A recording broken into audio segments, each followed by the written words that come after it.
तो यार हमें अपने फेवरेट सुपर हीरो को स्क्रीन पर देखने में जितना मजा आता है उससे भी ज्यादा मजा तब आता है जब हमारे फेवरेट सुपर हीरो का क्रॉसओवर होता है किसी और सुपर हीरो के साथ। और कुछ ऐसा ही हुआ 2011 में आई Ben 10 generator Rex heroes united movie में। और इस वाली मूवी में क्रॉसओवर हुआ हमारे फेवरेट सुपर हीरो बेन 10 और जनरेटर रेक्स का। लेकिन क्योंकि ये वाली मूवी हिंदी में डब होकर हमारे टीवी पर नहीं आई, इसलिए कई सारे लोग तो इस मूवी के बारे में जानते भी नहीं है। और जिन लोगों ने देखी भी है हो सकता है कि उन्हें स्टोरी समझ में ढंग से ना आई हो, क्योंकि इस मूवी की स्टोरी जनरेटर रेक्स के आसपास ही घूमती है। और हम में से किसी ने तो जनरेटर रेक्स को हिंदी में देखा ही नहीं है, इसलिए हम उसके कैरेक्टर्स और प्लॉट को नहीं समझ पाते। और मैंने इस मूवी को पूरी तरह से हिंदी में एक्सप्लेन तो किया ही है, लेकिन साथ ही साथ मैंने इस वाले शो के कुछ कैरेक्टर्स और प्लॉट्स को भी डिस्कस किया है, जिससे कि आप मूवी की स्टोरी को आसानी से समझ पाओगे। लेकिन एक्सप्लेनेशन पर जाने से पहले मैं आपको वीडियो का लाइक एम बता देता हूँ। तो आज की वीडियो का लाइक एम है 2000 लाइक्स,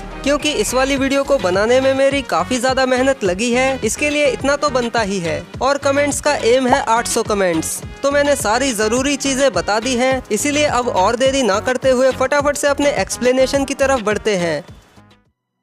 तो कहानी की शुरुआत होती है और हमें न्यूयॉर्क शहर दिखाया जाता है, जहां पर जिंदगी एकदम नॉर्मल चल रही थी। लेकिन तभी वहां के आसमान में एक अजीब सी रोशनी चमकती है और वहां पर मौजूद सभी लोगों का उस पर ध्यान जाता है। और वो लोग देखते हैं कि आसमान में एक अजीब सा रोशनी का गोला है, जिसमें से निकले हुए बिजली के झटके पूरे शहर में तबाही मचा रहे थे। और वहां पर मौजूद लोग अपनी जान बचाने के लिए इधर उधर भागना शुरू कर देते हैं। और फिर सीन बदलता है और हमें दिखाया जाता है कि जनरेटर रेक्स एजेंट 6 के साथ मिलकर अपनी ट्रेनिंग कर रहा है। और ट्रेनिंग के दौरान ही एजेंट 6 रेक्स को बोलता है कि तुम्हें फोकस करने की और प्रैक्टिस करने की बहुत ज्यादा जरूरत है। और उसका जवाब देते हुए रेक्स बोलता है कि मेरे लिए तो फिलहाल चीजें बहुत ही अच्छी जा रही है, मेरे पास घर भी है, परिवार भी है और दोस्त भी है। और फिर रेक्स बोलता है कि इन सब चीजों के अलावा मुझे जो एक और चीज चाहिए वो है मेरा खुद का थीम सॉन्ग। और ऐसा कहकर वो बेन 10 क्लासिक के थीम सॉन्ग को अपने स्टाइल में गाता है।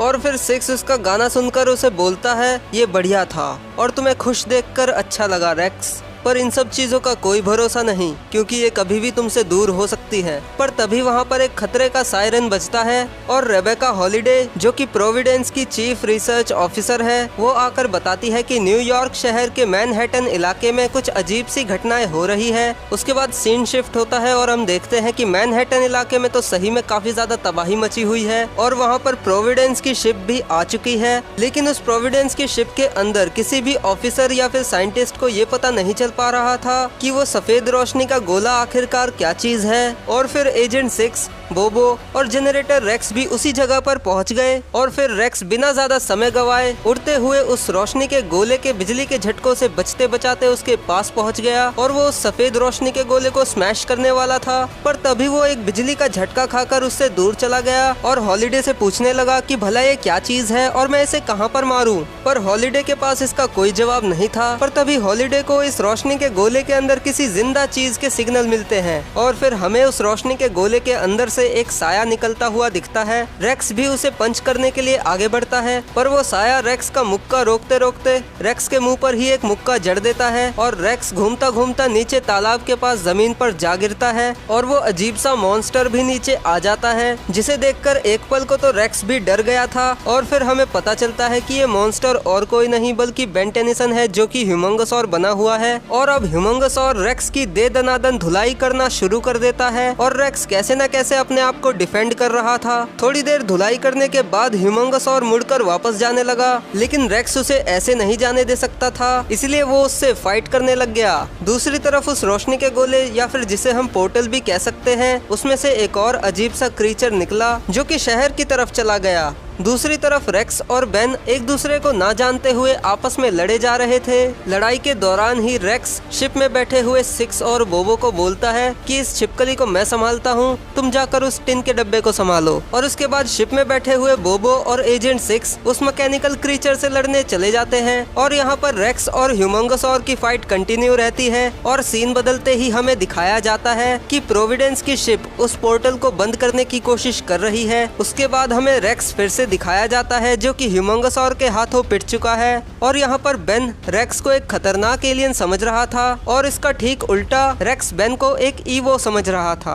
अब ईवो क्या चीज होती है ये आपको वीडियो में आगे पता चलेगा। तो स्टोरी में आगे बढ़े तो अब जनरेटर रेक्स पानी के नीचे जाकर ह्यूमंगोसॉर को जकड़ लेता है और पानी के नीचे ले जाता है, लेकिन बेन डायमंड हेड में ट्रांसफॉर्म होकर खुद को उसके शिकंजे से छुड़ा लेता है। उसके बाद रेक्स बेन को ईवो समझकर उस पर अपनी एबिलिटी यूज करता है ताकि वो उसे नॉर्मल कर पाए। अब ये जो रेक्स की एबिलिटी है इसकी मदद से रेक्स ईवोस के अंदर के नैनाइट्स को एब्जॉर्ब कर उन्हें ठीक करता है, लेकिन क्योंकि बेन कोई ईवो नहीं है इसलिए रेक्स की ये एबिलिटी यहाँ पर काम नहीं आती और बेन उसे उठाकर दूर फेंक देता है। और फिर यहाँ पर ये दोनों अपने अपने हाथों को एक स्वॉर्ड में ट्रांसफॉर्म कर आपस में घमासान लड़ाई करते हैं। दूसरी तरफ उस पोर्टल में से निकला हुआ वो दूसरा मैकेनिकल क्रीचर शहर में तबाही मचा रहा था और वहीं पर मौजूद एक रिपोर्टर इस घटना की लाइव रिपोर्टिंग कर रही थी। और उसके बाद हमें दिखाया जाता है कि ये जो मैकेनिकल क्रीचर है ये किसी एक बिल्डिंग पर चढ़ गया है और वहाँ से रेक्स और बेन को लड़ते हुए देख रहा है। पर तभी वहाँ पर एजेंट 6 आ जाता है और उससे फाइट करना शुरू कर देता है। फाइट करते करते 6 उस चीज को बिल्डिंग से नीचे गिरा देता है, पर बिल्डिंग से नीचे गिरने के बाद भी उस चीज को एक खरोच तक नहीं आती। उसके बाद 6 हॉलिडे से पूछता है कि भला ये क्या चीज है, जिसका जवाब देते हुए हॉलिडे बोलती है कि ये चीज पूरी तरह से नॉन ऑर्गेनिक और मैकेनिकल है, यानी कि इसमें जिंदगी का कोई निशान नहीं है। और फिर 6 इसके ऊपर फिर से हमला करने लग गया। उसके बाद सीन बदलता है और हम देखते हैं कि रेक्स ने डायमंड हेड को धूल चटा दी और अब वो लोग लड़ते लड़ते एक ब्रिज के ऊपर आ चुके हैं और बेन फिर से लड़ने के लिए खड़ा हो गया और फिर वो ट्रांसफॉर्म हो जाता है लोड स्टार में। लेकिन लोड स्टार की मैग्नेटिक पावर्स का रेक्स पर कुछ भी असर नहीं होता क्योंकि रेक्स की बॉडी के अंदर के जो नैनाइट्स हैं वो मेटल के नहीं बने। और फिर रेक्स बड़ी सी कैनन बना लेता है और उससे लोड स्टार पर शूट कर देता है। उसके बाद सीन शिफ्ट होता है और हमें दिखाया जाता है कि 6 और हॉलिडे को एक अजीब सा मेटल का टुकड़ा मिला है जिसे हॉलिडे स्कैन कर बताती है कि मुझे इसमें नैनाइट्स के अंश तो मिले हैं और मुझे ये भी नहीं पता कि ये कौन से एलिमेंट का बना है, लेकिन इतना तो पक्का है कि ये ईवो नहीं है। और तभी उन दोनों के ऊपर सेजार की शिप आ जाती है जो कि एक नैनाइट साइंटिस्ट है और रेक्स का बड़ा भाई भी है। तो अब सीजार इस टुकड़े की जांच करने के लिए इस टुकड़े को अपनी शिप के अंदर ले लेता है और वहां से चला जाता है सीधा प्रोविडेंस की बड़ी वाली शिप के अंदर। लेकिन उसे वहां जाते हुए वो मैकेनिकल क्रीचर भी देख लेता है और ये मैकेनिकल क्रीचर सेजार को अपना पिताजी बोल रहा था। और आगे हमें दिखाया जाता है कि वो मैकेनिकल क्रीचर एक शिप के पायलट को बाहर फेंक कर उस वाली शिप को हाईजैक कर लेता है और तभी वहाँ पर एजेंट 6 भी आ जाता है। उसके बाद सीन बदलता है और हम देखते हैं कि रेक्स और बेन एक बिलबोर्ड के पास लड़ रहे हैं, लेकिन अचानक वो बिलबोर्ड टूट गया और बिल्डिंग से नीचे गिरने लगा। और क्योंकि कई सारे मासूम लोग नीचे खड़े थे जिनकी जान अब खतरे में थी, इसलिए अब उन्होंने लड़ना बंद कर दिया और फटाफट से नीचे खड़े लोगों की जान बचाई। और बेन ने भी रैथ में ट्रांसफॉर्म होके नीचे खड़े हुए कैमरामैन और रिपोर्टर को बचा लिया। उसके बाद वो रिपोर्टर रैथ को शुक्रिया बोलते हुए उससे पूछती है कि बताओ तुम कौन हो, जिसका जवाब देते हुए रैथ बोलता है कि मैं वो बिल्ला हूँ जिसका नाम रैथ है। Sorry for that. हाँ, तो हम कहाँ थे? हाँ, तो रैथ उन्हें जवाब दे ही रहा था कि तभी रेक्स उसके ऊपर कूदकर उसे बेहोश कर देता है और फिर रेक्स उसे ईवो समझकर उसे ठीक करने की कोशिश करता है, लेकिन इसका कोई भी फायदा नहीं होता। और फिर बेन उठकर बैठ जाता है और नॉर्मल होकर रेक्स को बताता है कि वो कोई ईवो नहीं है, वो है बेन टेनिसन, दुनिया का सबसे बड़ा हीरो। लेकिन इस बात पर भी किसी का कोई खास रिएक्शन नहीं था क्योंकि बेन को वहाँ पर कोई जानता ही नहीं था। लेकिन तभी वहाँ पर एजेंट 6 उस मैकेनिकल क्रीचर से लड़ता लड़ता आ जाता है और उसकी आंखों में अपनी दोनों तलवारें घुसा देता है, जिसकी वजह से वहाँ पर एक ब्लास्ट होता है और इस ब्लास्ट में एजेंट 6 बहुत ही बुरी तरह से घायल हो जाता है, जिसके लिए रेक्स बेन को ब्लेम करता है कि ये सब उसकी वजह से हुआ है। और अब सीन बदलता है और हमें रात का सीन दिखाया जाता है और हमें पता चलता है कि एजेंट 6 की हालत बहुत ज्यादा खराब है, जिसकी वजह से वो कोमा में जा चुका है। रेक्स बोलता है कि शायद 6 को कुछ पता चला था, लेकिन उसके हमें कुछ बताने से पहले ही वो कोमा में चला गया। उसके बाद हमें दिखाया जाता है कि व्हाइट नाइट, जो कि एक टाइम पहले प्रोविडेंस का लीडर हुआ करता था, वो यहाँ पर रेक्स और हॉलिडे को बता रहा था कि जब वो मैकेनिकल मॉन्स्टर ब्लास्ट हुआ तो उसमें से एक अजीब सा रोशनी का गोला निकला जो कि कहीं पर चला गया, इसलिए किसी को तो उसका पता लगाना होगा कि ये क्या चीज थी और ये कहाँ पर चली गई। और इसका जवाब देते हुए बेन बीच में बोलता है कि मैं उसका पता लगा सकता हूँ। और हम यहाँ पर साफ साफ देख सकते हैं कि बेन को यहाँ पर इन्होंने किसी चेम्बर के अंदर बंद किया हुआ है। और आगे रेक्स बोलता है कि अगर 6 वापस ठीक नहीं हुआ तो तुम कुछ करने लायक नहीं बचोगे। और बेन जवाब देता है कि मुझे तुम्हारे दोस्त के लिए अफसोस है, पर मैं इन सब के बारे में कुछ भी नहीं जानता और ये ईवोस का नाम तो मैंने पहली बार सुना है। और फिर बेन बताता है कि वो अपना इंटरव्यू दे रहा था और तभी आसमान में एक छेद हुआ, उसमें से रोशनी निकली और कई सारे मेका मॉन्स्टर्स आ गए और उनके साथ फाइट करते करते ही बेन यहाँ पर पहुँच गया। और जब बेन ये सब बता रहा था तो हॉलिडे उसे स्कैन कर रही थी और स्कैन पूरा होने के बाद हॉलिडे बताती है कि शायद ये सही कह रहा है, क्योंकि इसे स्कैन करने पर मुझे इसके अंदर नैनाइट का एक भी अंश नहीं मिला है। पर वो ये भी बोलती है कि जब तक हमें पता नहीं चल जाता कि तुम कहां से आए हो तब तक हम तुम्हें इस चेम्बर में ही रखेंगे। उसके बाद बेन यहाँ पर बोलता है कि शायद ये एक पैरेलल यूनिवर्स है, जिसका जवाब देते हुए हॉलिडे बोलती है कि पैरेलल यूनिवर्स सिर्फ एक सोच है और हमारे पास उसका कोई पुख्ता सबूत नहीं है। और बेन उसका मजाक उड़ाते हुए बोलता है कि पैरेलल यूनिवर्स होते हैं और मैं पहले ही एक में जा चुका हूँ। और जहाँ तक बात है उस एलियन की, तो मुझे उसे ढूंढने के लिए बस उसकी थोड़ी सी जानकारी चाहिए। और फिर उन दोनों में बहस छिड़ जाती है और बेन बिग चिल में ट्रांसफॉर्म होकर आसानी से उस चेम्बर से बाहर निकल आता है और उड़कर वहां से निकल जाता है। और रेक्स भी उसके पीछे पीछे चला गया और फिर हम देखते हैं कि वो अजीब सी रोशनी भी उन दोनों का ही पीछा कर रही है। और इसके बाद सीन शिफ्ट होता है सेजार की तरफ और हमें दिखाया जाता है कि सेजार उस नैनाइट क्लाउड की जांच कर रहा था और उसकी जांच करते करते उसे उसमें कुछ ऐसी चीजें मिली जिसको देखकर वो हैरान रह गया और फटाफट से अपनी शिप को स्टार्ट करके कहीं जाने लगा। उसके बाद सीन बदलता है फिर से बेन की तरफ और बेन यहाँ पर मिस्टर स्मूदीज को ढूंढ रहा था, लेकिन बेन को यहाँ पर मिस्टर स्मूदीज नहीं मिला। और बेन को बहुत ही जल्दी समझ में आ गया कि शायद ये सच में उसकी दुनिया नहीं है और यहाँ पर ग्वेन, केविन, ग्रैंडपा कोई भी नहीं है। और रेक्स उसकी बातें सुनकर बोलता है कि शायद हम एक दूसरे की मदद कर सकते हैं। और तभी वहाँ पर सेजार की शिप आ जाती है और सेजार शिप में से निकलते ही उन दोनों पर अटैक कर देता है। बेन फटाफट से रेक्स को सामने से हटाते हुए डायमंड हेड बनकर उस बीम को रिफ्लेक्ट कर देता है और वो बीम जाकर सेजार की गन पर लग जाती है, जिसकी वजह से वो खराब हो जाती है। उसके बाद रेक्स सेजार से पूछता है कि भला तुम मुझे क्यों मारना चाहते हो। तो फिर सेजार आसमान में इशारा करते हुए बोलता है कि मैं तुम्हें नहीं उसे मारना चाहता हूँ। और फिर हमें दिखाया जाता है कि वो रोशनी का गोला यहाँ भी आ चुका है और वो अपना नाम अल्फा बताता है और वो सेजार को अपना पिताजी कहते हुए बोलता है कि मैं घर आ गया। और फिर वो सेजार का गला पकड़ लेता है और रेक्स सेजार को बचाने गया, लेकिन अल्फा ने उसे दूर फेंक दिया। और अल्फा यहाँ पर बेन और रेक्स को अपना भाई समझ रहा था। उसके बाद अल्फा बोलता है कि जो बॉडी मैं बनाता हूँ वो ज्यादा देर तक नहीं टिकती,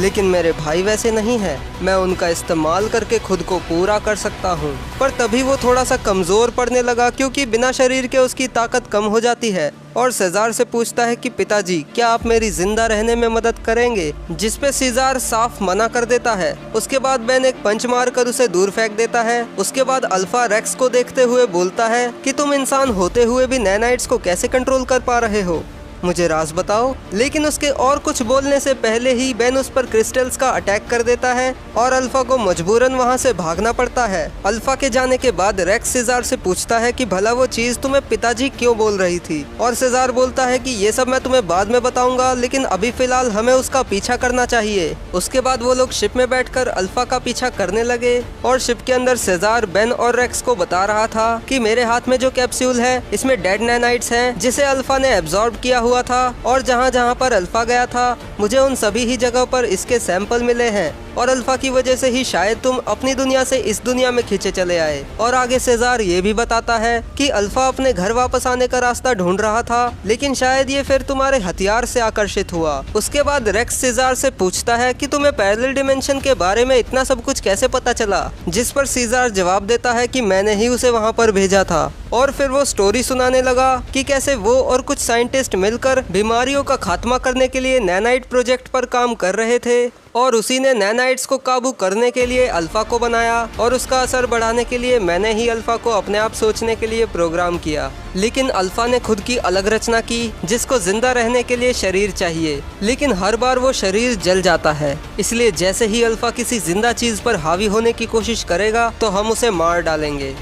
और अल्फा को खाली स्पेस में भेजने के लिए सेजार ने डायमेंशनल डिस्ट्रक्टर बनाया था, लेकिन बेन की वजह से वो पहले ही खराब हो गया। लेकिन बेन को ये नल वॉइड गन जैसी लग रही थी और बेन उन्हें बताता है कि नल वॉइड कोई खाली जगह नहीं है, बल्कि वो एक जेल की तरह है और वहाँ पर कई सारे कैदी कैद में हैं। और ये सब सुनकर सेजार समझ गया कि शायद वहीं से उसको एक मैकेनिकल होस्ट मिला होगा, क्योंकि अल्फा दूसरी मशीनों और नैनाइट से पावर लेता है। और दूसरी तरफ हम देखते हैं कि अल्फा ने सही में एक ईवो के नैनाइट्स को अब्सॉर्ब कर अपनी पावर को बढ़ा लिया। उसके बाद अल्फा ने उन्हीं की शिप पर अटैक कर दिया और अल्फा के वहाँ पर आते ही सेजार तो वहाँ से भाग निकला, लेकिन बेन और रेक्स को उसने वहीं पर छोड़ दिया और तभी वो शिप ब्लास्ट हो गई। लेकिन वो तो अच्छा हुआ कि शिप के ब्लास्ट होते ही बेन ने फटाफट से कैनन बोल्ट के अंदर ट्रांसफॉर्म होकर खुद को और रेक्स को बचा लिया। और रेक्स बोलता है कि आज सुबह से मेरा दिन कितना अच्छा जा रहा था, लेकिन अब मेरा साथी भी कोमा में है और अब मेरा भाई भी मुझे मारने की कोशिश कर रहा है। लेकिन बेन उसे समझाता है कि शायद उसने अल्फा से हमें बचाने के लिए ऐसा किया था।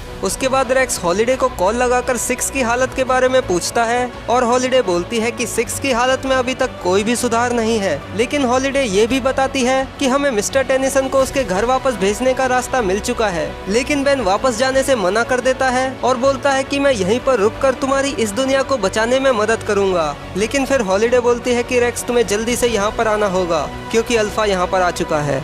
उसके बाद सीन बदलता है और हमें दिखाया जाता है कि अल्फा उनके बेस पर आ चुका है और वहाँ पर जितने भी जो ईवोज हैं उन सभी के नैनाइट्स को एब्जॉर्ब कर उन्हें खत्म करता जा रहा है। और तभी वहाँ पर हॉलिडे आ गई और हॉलिडे को देखकर अल्फा ने कहा कि तुम्हारे नैनाइट्स बहुत ज्यादा कमजोर हैं, इसलिए मुझे तुम्हारी कोई भी जरूरत नहीं। बताओ रेक्स कहाँ पर है? पर फिर हॉलिडे ने अल्फा को शूट करना शुरू कर दिया और यहीं पर हमें अल्फा का हीलिंग फैक्टर भी दिखा। लेकिन उसके बाद अल्फा ने हॉलिडे को पकड़ लिया, लेकिन सही टाइम पर रेक्स और बेन ने आकर हॉलिडे को बचा लिया और बेन अल्फा से फाइट करने के लिए 4 आर्म्स में ट्रांसफॉर्म हो जाता है। लेकिन इस बार तो अल्फा अकेले ही उन दोनों पर भारी पड़ गया और अल्फा यहाँ पर रेक्स के सभी नैनाइट्स को एब्जॉर्ब करने की कोशिश कर रहा था। और ऐसे ही नैनाइट्स को एब्जॉर्ब करते करते अल्फा को रेक्स के अंदर मौजूद ओमेगा के बारे में पता चला। अब देखो, ओमेगा रेक्स की पावर्स का सोर्स तो नहीं है, लेकिन इसके होने से रेक्स की पावर्स कई गुना ज्यादा बढ़ जाती है और अल्फा को भी ओमेगा चाहिए था, इसीलिए वो रेक्स को खाने की कोशिश करने लगा। लेकिन हॉलिडे ने उसे बचा लिया और फाइट के आखिर में अल्फा यहाँ से डर कर भाग गया। उसके बाद सीन बदलता है और हमें दिखाया जाता है कि हमारे हीरोज बास्केटबॉल खेलते खेलते एक दूसरे से पूछते हैं कि तुम्हें तुम्हारी पावर्स कैसे मिली। और सबसे पहले बेन अपने बारे में बताता है कि कैसे उसे ये ओमनिट्रिक्स मिला और इसकी मदद से उसने दुनिया को बचाया। और फिर जनरेटर रेक्स अपने बारे में बताता है कि कैसे 6 साल पहले नैनाइट्स की घटना ने सब कुछ बदल के रख दिया और इसी के चलते उसे अपनी नैनाइट्स वाली पावर मिली, जिसकी मदद से वो अपनी मर्जी से कुछ भी बना सकता है। और जो लोग उस नैनाइट वाली घटना से ईवो में बदल गए थे, रेक्स उन लोगों को भी अपनी पावर्स की मदद से ठीक कर सकता है। और एक दूसरे की बैक स्टोरी जानने के बाद अब ये दोनों आपस में अच्छी तरीके से काम करने लगे हैं। लेकिन तभी उन्हें कॉल आता है और उन्हें बेस के अंदर बुलाया जाता है, जहां पर व्हाइट नाइट उन दोनों को बताता है कि अल्फा बगजार की सिक्योरिटी तोड़कर वहां पर घुस गया है। अब मैं आपको बता देता हूं कि बगजार एक ऐसी जगह है जहां पर बड़े बड़े कीड़े जैसे ईवोज को बंद कर रखा गया है। लेकिन क्योंकि अल्फा ने अब उस एरिया की सिक्योरिटी को तोड़ दिया है, इसलिए उन ईवोज के बाहर आने का खतरा बहुत ज्यादा है। लेकिन जब हमारे हीरोज वहां पर पहुंचे तो उन्हें पता चला कि बगजार के सभी ईवोज के नैनाइट्स को तो अल्फा ने एब्जॉर्ब कर लिया है और ऐसा करके अल्फा पहले से भी ज्यादा ताकतवर, बड़ा और भयानक हो गया है। और इसके बाद तो हमें यहाँ पर एक फाइट सीन दिखाया जाता है जहाँ पर बेन और रेक्स मिलकर अल्फा को रोकने की कोशिश कर रहे थे, लेकिन अल्फा ने रेक्स को पकड़ लिया और बेन के अल्टीमेट्रिक्स को डिस्चार्ज कर उसे नॉर्मल कर दिया। और दूसरी तरफ अल्फा को रेक्स का ओमेगा चाहिए था, लेकिन अल्फा को ओमेगा नहीं मिलता है और रेक्स भी कैसे न कैसे करके अपने आप को अल्फा से आजाद करवा लेता है और बेन फटाफट से बिग चिल के अंदर ट्रांसफॉर्म होकर गिरते हुए रेक्स को बचा लेता है। उसके बाद हमें दिखाया जाता है कि अल्फा फिर से खड़ा हो गया और इस बार तो उसने अल्टीमेट्रिक्स को ही कॉपी कर लिया और वो अल्टीमेट्रिक्स का यूज करते हुए पहले हीट ब्लास्ट और फिर 4 आर्म्स में भी ट्रांसफॉर्म होकर उन दोनों से फाइट करता है। और बेन का अल्टीमेट्रिक्स चार्ज होते ही बेन एक नए एलियन शॉक स्क्वच में ट्रांसफॉर्म हो जाता है और फिर वो अल्फा को एक जोर का झटका देकर कुछ देर के लिए बेहोश कर देता है। पर अल्फा फिर से दोबारा खड़ा होकर उन दोनों से ह्यूमंगस और में ट्रांसफॉर्म होकर फाइट करने लगता है, लेकिन रेक्स कैसे न कैसे उसके पास पहुंचकर उससे अल्टीमेट्रिक्स की पावर्स को छीन लेता है। लेकिन अल्टीमेट्रिक्स की पावर्स के जाने के बाद अल्फा रेक्स के ओमेगा नैनाइट के पीछे पड़ जाता है और फाइनली वो ओमेगा को हासिल कर बन जाता है अल्फा ओमेगा। अल्फा ओमेगा बनने के बाद अल्फा पूरे शहर में तबाही मचाने लगता है और दूसरी तरफ हॉलिडे रेक्स को बता रही थी कि तुम्हारे ओमेगा नैनाइट की मदद से अल्फा मैटर को सिंथेसाइज करके अपने लिए नैनाइट्स को बना रहा है।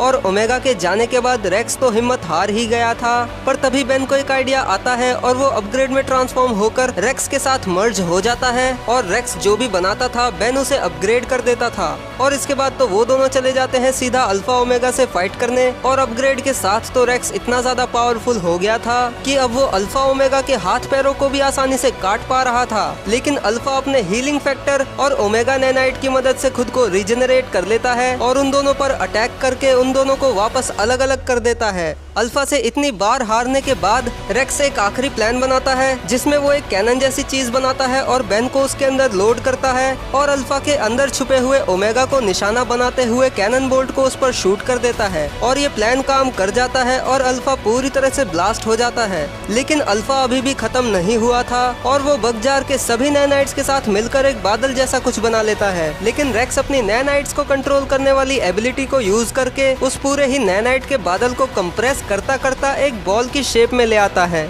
और सेजार भी वहाँ पर सही समय पर आकर उस चीज में से ओमेगा को बचाकर निकाल लेता है। रेक्स फाइनली उस पूरे ही नैनाइट के बादल को अल्फा समेत एक छोटी सी बॉल की शेप में कंप्रेस कर देता है जिसका वजन कई टन्स होने की वजह से उसकी डेंसिटी काफी ज्यादा हो जाती है, इसलिए अल्फा का यहाँ से निकल पाना बहुत ज्यादा मुश्किल है।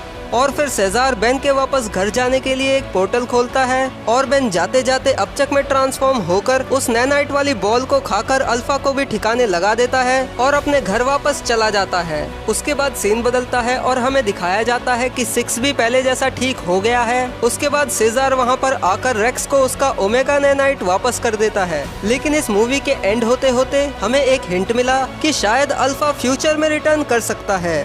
तो यही थी बेन 10 और जनरेटर रेक्स की पहली क्रॉसओवर मूवी। और यार इस वाली वीडियो को बनाने में सच में काफी ज्यादा टाइम और मेहनत लग गई है, इसलिए प्लीज एक लाइक तो कर देना और कमेंट्स में जरूर बताना कि ये वीडियो कैसा लगा। और भाई लोग, मैं इस वाली वीडियो को बनाने के चक्कर में कई दिनों से एक्टिव नहीं था, तो प्लीज मैं आपसे रिक्वेस्ट करता हूँ कि अगर आपने मेरी पिछली कोई भी वीडियो नहीं देखी है तो उसे देख लेना, जिससे चैनल को भी थोड़ी मदद मिलेगी। और वैसे तो बेन 10 और जनरेटर रेक्स की एक और क्रॉसओवर मूवी आई थी जिसका नाम था बेन 10। वैसे इस वाली मूवी को भी मैंने पहले से हिंदी में एक्सप्लेन कर रखा है, जिसको लेफ्ट वाली वीडियो पर क्लिक करके तुम देख सकते हो। और बाकी तो चैनल पे कई सारी वीडियोस हैं तो उन्हें भी चेकआउट कर सकते हो। और हाँ, सब्सक्राइब भी कर देना।